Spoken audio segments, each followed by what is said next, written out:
हाँ जी भी दोस्तों, स्वागत है आप लोगों का लेखांकन विद्यापीठ के यूट्यूब चैनल पे, जहाँ पे हम लोग आपको English, math, science, SST class 9th and class 10th की कॉन्सेप्चुअल स्टडीज़ की वीडियोस देते हैं और जहाँ पे हम आपको कॉन्सेप्ट समझाते हैं for English, math, science and SST. तो इसी के साथ हम आज की वीडियो शुरू करने वाले हैं। तो हम अपनी वीडियो शुरू करते हैं अब।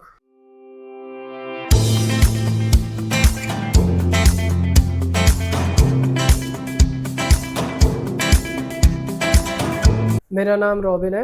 मैं पिछले 14 साल से यानी 14 ईयर से मैं science and SST for class 9th and 10th और आईपीएनसीएस for class 11th and 12th पढ़ा रहा हूँ। और मैं ही हूँ जो आप लोगों को ये वीडियो में दिखूँगा बार बार एसएसटी की, क्लास 10th की। तो जितनी भी वीडियोज़ हैं वो आप मुझसे ही समझोगे, मुझसे ही सीखोगे।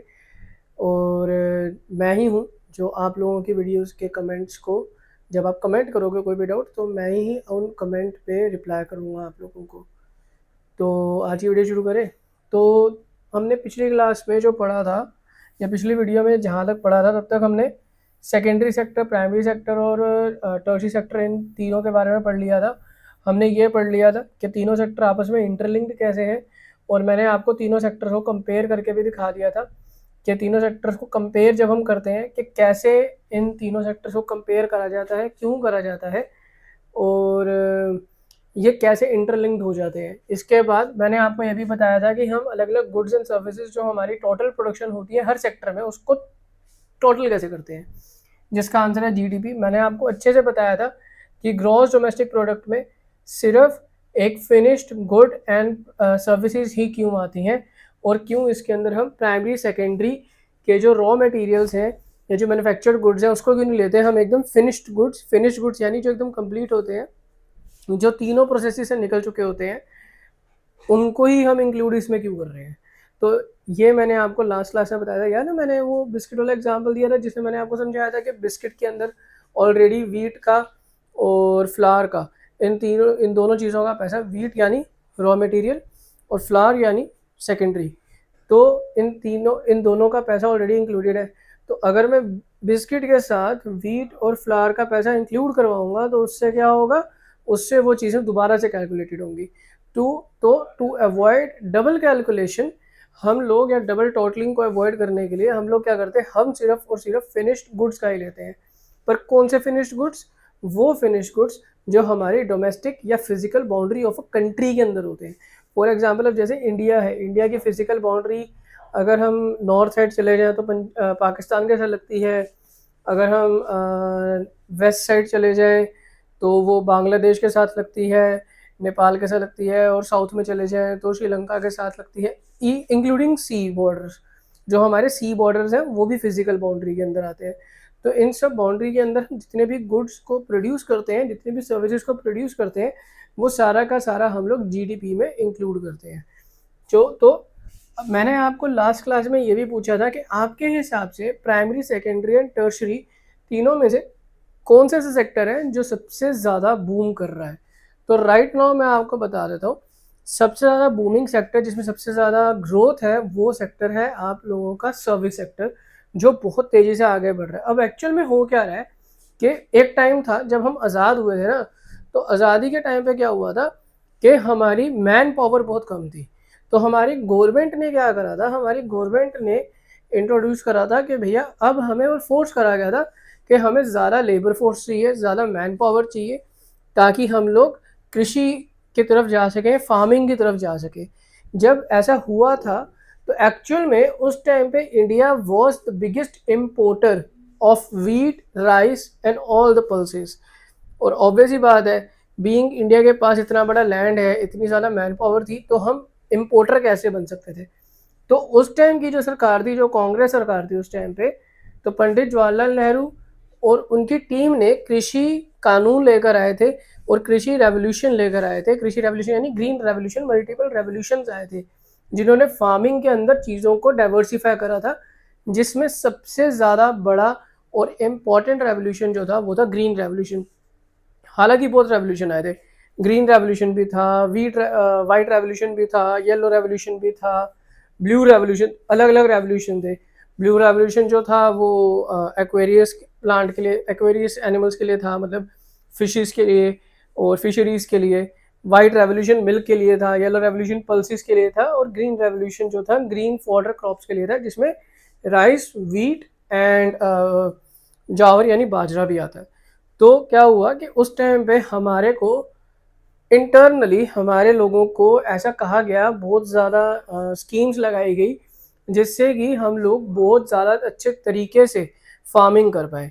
इंडिया में उस टाइम जेनेटिकली मॉडिफाइड यूएसए से मंगाई गई HYV सीड्स, HYV जिसका नाम है high yield variety of seeds मंगाई गई, जो कि जेनेटिकली ऐसे मॉडिफिकेशन करी गई थी जिसके अंदर हम लोगों ने, जिसके अंदर जो क्रॉप्स थी वो बहुत जल्दी उग जाती थी, वो अच्छे से उनके अंदर प्रोटीन होता था, अच्छे से उनके अंदर फाइबर होता था।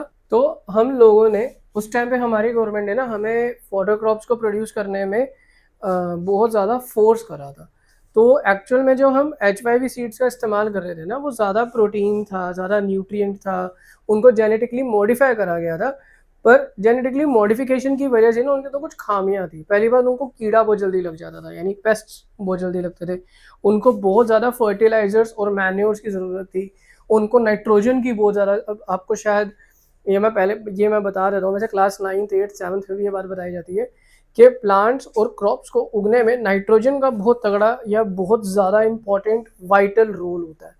तो नाइट्रोजन की उनकी रिक्वायरमेंट बहुत ज़्यादा बढ़ गई थी, फॉस्फोरस की रिक्वायरमेंट बहुत ज़्यादा बढ़ गई, मतलब अलग अलग मिनरल्स, अलग अलग सॉल्ट्स की रिक्वायरमेंट बढ़ गई थी।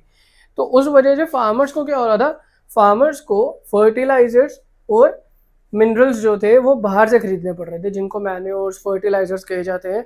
अब जो फर्टिलाइजर से खरीदे जा रहे थे ना, ये सारे थे केमिकली प्रोड्यूस्ड। आप लोगों को शायद पता नहीं होगा, पर मैं बता देता हूँ। भोपाल गैस ट्रेजेडी हुई थी एक, वो पेस्टिसाइड बनाने वाली एक कंपनी थी, उसके वजह से हुई थी भोपाल गैस ट्रेजेडी, और वो बहुत ज़्यादा ही नुकसानदेह थी। आज तक कांग्रेस सरकार उस भोपाल गैस ट्रेजेडी के बारे में, वो एक दाग है, वैसे तो बहुत दाग है, हर पार्टी पे होते हैं, बट कांग्रेस के ऊपर एक दाग ये भी है कि उसने भोपाल गैस ट्रेजेडी होने दी। होने कैसे दी? Due to negligence. LPG, नया नया LPG मतलब लिबरलाइजेशन, प्राइवेटाइजेशन और ग्लोबलाइजेशन, 11th क्लास या 12th क्लास से पढ़ोगे इकोनॉमिक्स में। ये नया नया आया था, नए नए लिबरल हुए थे हम लोगों ने, नए नए लाइसेंसेस दिए थे, तो करप्शन एक अलग लेवल पे था उस टाइम पे। तो करप्शन होने की वजह से बहुत नुकसान हुआ था भोपाल गैस ट्रेजेडी में। कई लोग तो सोते सोते ही, आई डोंट वांट टू से द वर्ड्स, सोते सोते ही हो गया था किसी, कईयों का, कहीं जो जहाँ थे वो वहीं पे ही हो गए थे। इतनी ज़्यादा खतरनाक वो गैस थी, और वो पूरा का पूरा गैस एक क्लाउड बन गया था। ये क्यों हुआ था, इसके ऊपर एक बहुत सारी डॉक्यूमेंट्रीज हैं, आप इवन यूट्यूब पे भी सर्च करोगे भोपाल गैस ट्रेजेडी, तो वहाँ पे भी आ जाएगा। और अगर आप लोग जानना चाहते हो भोपाल गैस ट्रेजेडी के बारे में कि मैं एक डेडिकेटेड वीडियो बनाऊँ भोपाल गैस ट्रेजेडी पे, तो डू कमेंट बिलो, आप नीचे कमेंट कर सकते हो, और मैं आपको भोपाल गैस ट्रेजेडी के बारे में बताऊंगा कि भोपाल गैस ट्रेजेडी में क्या हुआ था। तो ये एक गैस ट्रेजेडी थी। Now coming back to the topic, तो हमें HYV सीड्स प्रोड्यूस, सॉरी, हमें फार्मिंग के लिए बोला गया, तब ग्रीन रेवोल्यूशन आया, मैन पावर बढ़ाएगी। तो उस टाइम हम लोग जो थे वो प्राइमरी सेक्टर में इन्वॉल्व हो गए थे, बहुत ज़्यादा हुए थे। तो जब हम लोग प्राइमरी सेक्टर में इन्वॉल्व हुए, तो सब लोग, चाहे वो टर्शियरी सेक्टर तो उस टाइम पे जो था एग्जिस्टेंस में था ही नहीं, एक तरीके से बहुत कम था, तो टर्शियरी सेक्टर में कोई लोग नहीं थे। सेकेंडरी सेक्टर में भी लोग ज़्यादातर थे, पर एक्चुअल में गवर्नमेंट पॉलिसीज़ की वजह से ज़्यादातर लोग इंडस्ट्रीज़ में आते ही नहीं थे। तो हमारा मेजॉरिटी ऑफ चंक जो था पॉपुलेशन का, वो उस टाइम पे सिर्फ और सिर्फ फार्मिंग में था। और उस टाइम मूवीज़ भी ऐसी बन रही थी, मदर इंडिया बन रही थी, आप सब लोगों ने देखा होगा, कल्ट फिल्म है मदर इंडिया। जो आप लोगों के घर में दादा, या आप घर में पापा हैं, मम्मा हैं, नाना नानी हैं या दादा दादी हैं, तो आप उनसे पूछ सकते हो पुराने जिन्होंने ये मूवी देखी होगी, वो कहेंगे कि हाँ ये कल्ट मूवी थी, इसकी कल्ट फॉलोइंग थी। और उस टाइम पे ना बहुत ज़्यादा मूवीज ऐसी बन रही थी जिसके अंदर फार्मिंग को लेके या फार्मर्स को लेके बात करी जाती थी। पर अब ये तो था प्राइमरी 1947 के बाद का हाल। पर जैसे जैसे हम लोग आगे बढ़ते गए, when we get into the era of 2000, 21st century आया। हालांकि हमें आज़ाद हुए कुछ ज़्यादा साल नहीं हुए थे, हमें आज़ाद हुए 1947 से 2000 तक आते आते आई थिंक सो हमें 50 ऑड ईयर्स हो चुके थे, 53 ईयर्स हो चुके थे। तो वी वर क्वाइट यंग, हम काफ़ी यंग थे as a new country. India में इंटरनेट का एक भूचाल सा आ गया, एक सुनामी आ गई इंटरनेट की। लोगों ने देखा कि यार इंटरनेट भी एक तरीका है टू गेट कनेक्टेड। जैसे हम कनेक्ट हो रहे हैं अभी ओवर द वीडियो, वैसे इंटरनेट उस टाइम पे नया नया आया। जब नया नया इंटरनेट आया तो इंटरनेट से ही रिलेटेड काफ़ी ज़्यादा सर्विसेज भी इंट्रोड्यूस होने लगी। धीरे धीरे जब वो सर्विसेज इंट्रोड्यूस होने लग गई तो ग्रेजुअली आईटी सेक्टर बढ़ने लग गया। आईटी सेक्टर बढ़ने लग गया, आईटी सेक्टर यानी कि बीपीओस, कॉल सेंटर्स। सुना होगा ना आप लोगों ने, कॉल सेंटर, ये बंदा कॉल सेंटर में काम करता है। हम सारे ही कॉल सेंटर, एमएनसी क्या है, MNCs are call centres, call centres are MNCs, सब यही है। एमएनसीज का मतलब होता है मल्टीनेशनल कॉर्पोरेशंस या मल्टीनेशनल कंपनीज जो किसी बाहर की कंट्री से इंडिया में आके पैसा इन्वेस्ट करती हैं और इंडिया के लोगों को अपने पास काम पे लगाती है। हम उनकी सर्विसेज इंडिया में रह के उन्हीं के लोगों को जो यूएस में है प्रोवाइड कर रहे हैं। तो इनके बारे में भी काफ़ी ज़्यादा चीज़ें हैं जानने के लिए। तो क्योंकि काफ़ी ज़्यादा ना, एक वर्ड होता है टबू, टबू मतलब एक पुरानी तकियानुसी सोच बन रखी है कि कॉल सेंटर्स हमेशा ख़राब ही होते हैं, एमएनसीज ऐसी होती हैं वैसी होती हैं। अगर आप चाहते हो कि मैं आप लोगों को समझाऊँ कि एमएनसीज क्या होती हैं, कॉल सेंटर्स क्या होते हैं, तो कमेंट कर देना। तो 2 कमेंट, भोपाल गैस ट्रेजेडी और एमएनसीज, तो मैं इन दोनों के ऊपर वीडियो बना दूंगा। तो एमएनसीज या जो कॉल सेंटर्स हैं वो इंडिया में आए, इंडिया में फॉरेन कंपनीज आई, उन्होंने इन्वेस्ट करा, इंडिया के लोगों को हायर करा। अब क्या हुआ, लोगों ने देखा यार फार्मिंग करेंगे, हल जोतेंगे और ज़्यादा मेहनत करेंगे, उससे ज़्यादा पैसा तो यार टर्शी सेक्टर में है, सर्विसेज में है। हम किसी को सर्विस दे रहे हैं उसमें ज़्यादा पैसा है। और दूसरी बड़ी बात, हमें जो है क्या कहते हैं, धूप में नहीं बैठना, हमें हल नहीं जोतना, भारी काम नहीं करने, हमें एक जगह एसी में बैठना है कंप्यूटर के आगे और हम काम करेंगे। तो उसी टाइम पे प्राइमरी सेक्टर से सब स्विच होते होते टर्शियरी सेक्टर में आ गए।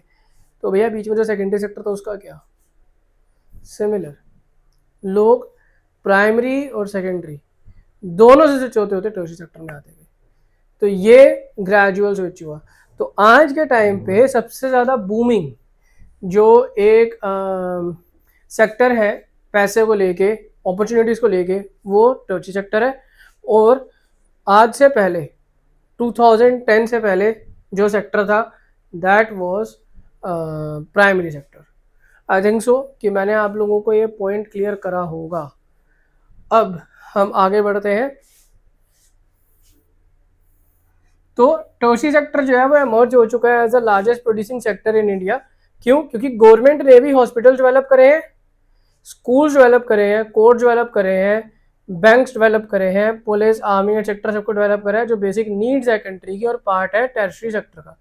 डेवलपमेंट जो है प्राइमरी सेक्टर में वो प्राइमरी और सेकेंडरी सेक्टर्स में जो डेवलपमेंट हुई है उसी वजह से डेवलपमेंट हुई है टर्शियरी सेक्टर में, एज दे आर इंटरडिपेंडेंट।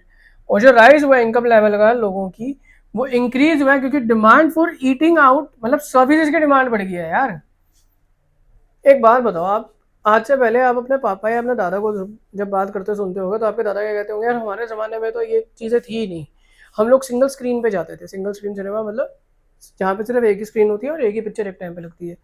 आज हम मल्टीप्लेक्सेस में जाते हैं, 6 to 7 स्क्रीन होती है वहाँ पे, 6 to 7 मूवीज़ एक ही टाइम पे चल रही होती है और हम एक ही जगह पे, मज़े की बात नहीं है, शॉपिंग भी हम एक ही जगह पे कर रहे हैं, खाना भी हम मॉल में खा रहे हैं, मूवी भी हम मॉल में देख रहे हैं। और इवन अगर हमें वहाँ पे कोई लेजर एक्टिविटी करनी है, लेजर एक्टिविटी यानी कि अगर हमें वहाँ पे गेम्स खेलनी है, अगर हमें वहाँ पे गो कार्टिंग करनी है, भाई सब कुछ एक जगह पे हो रहा है। तो क्या ये जो है ये आपकी नीड के बेसिस पे नहीं चला? तो इसीलिए जब राइज हुआ इनकम लेवल में तो इन्हीं सब चीज़ों में राइज भी हो गया, इन्हीं सब चीज़ों की डिमांड भी बढ़ गई। ये सेक्टर इतना बूम ही इसलिए कर पाया क्योंकि डिमांड बढ़ गई। लुई विटॉन, ज़ारा, आपका जो स्टारबक्स, कोस्टा और hyundai, आज से पहले कोई कंपनी भी नहीं थी काफ़ी टाइम तक, तो सिर्फ एक ही कंपनी आती थी गाड़ी की, या तो एम्बेसडर फिएट जिस कंपनी की थी, या तो आती थी क्या नाम है फिएट की कंपनी जो फिएट की गाड़ियाँ और एम्बेसडर की गाड़ियाँ या मारुति, बस उसके अलावा कोई तीसरी चौथी कंपनी नहीं थी। ये होंडा, hyundai, जो आप आजकल MG देखते हो, जैगवार, BMW, फेरारी, लैम्बोर्गिनी, ये तो काफ़ी टाइम बाद इंडिया में आई। और ये आई क्यों? क्योंकि इनकी डिमांड बढ़ती गई। इन सब चीज़ों की डिमांड धीरे धीरे ग्रेजुअली इंक्रीज होती गई। तीसरा, ज़्यादा सर्विसेज जो है वो बेस्ड है on information and communication technology. जो मैंने अभी आपको बताया कि ज़्यादातर चीज़ें जो है वो IT बेस्ड है। हम जो है फ़ोन का इस्तेमाल कर रहे हैं, फ़ोन के जो सॉफ्टवेयर्स है। आप लोग क्या सोचते हो जब आप किसी सर्विस सेंटर को कनेक्ट करते हो? फॉर एग्जांपल, जैसे अगर आपके पास आईफोन है और आपके आईफोन में कोई दिक्कत है, आप एप्पल सपोर्ट पे जाओगे, अगर वो वारंटी में है तो चैट इनिशिएट करोगे। चैट जब इनिशिएट करोगे तो चैट एक एजेंट के पास जाएगी। एजेंट अगर अपना नाम डेविड बताएगा तो आपको क्या लग रहा है कि वो डेविड जो है वो USA में बैठा है? नहीं बैठा। 90% या 70% यही है कि या तो डेविड जो है वो फिलीपींस का है या तो डेविड जो है वो इंडियन है। फिलीपींस एंड इंडियंस क्यों? Philippines and Indians are both cheap labor in the eyes of US। एक बात सोचो, US में 1 घंटा नाना करते हुए $15 पड़ता है। इंडिया में वही 1 घंटा आपको $2.5 से $3 के आसपास पड़ता है। $15 सस्ता है या $2.5 से $3 सस्ता है? हाँ, ये सच है, ये रियलिटी है। इंडियन लेबर्स, इंडियन वर्कर्स जो है, कोई भी इंडियन प्रोफेशनल है, अगर वो US कंपनी के लिए काम कर रहा है, वो बहुत सस्ता उनको, बहुत सस्ता। इसीलिए वो इंडियंस को हायर करके खुश है, या इसीलिए वो फिलीपींस, वियतनामीज को हायर करके खुश है। आपको क्या लगता है आपके शूज़ जो हैं अगर वो वियतनाम में बन रहे हैं तो वो या बांग्लादेश में बन रहे हैं, वो ऐसे ही बन रहे हैं? वो सब चीज़ों के पीछे कॉस्ट होती है, हर चीज़ की कॉस्ट इंडल्ज है।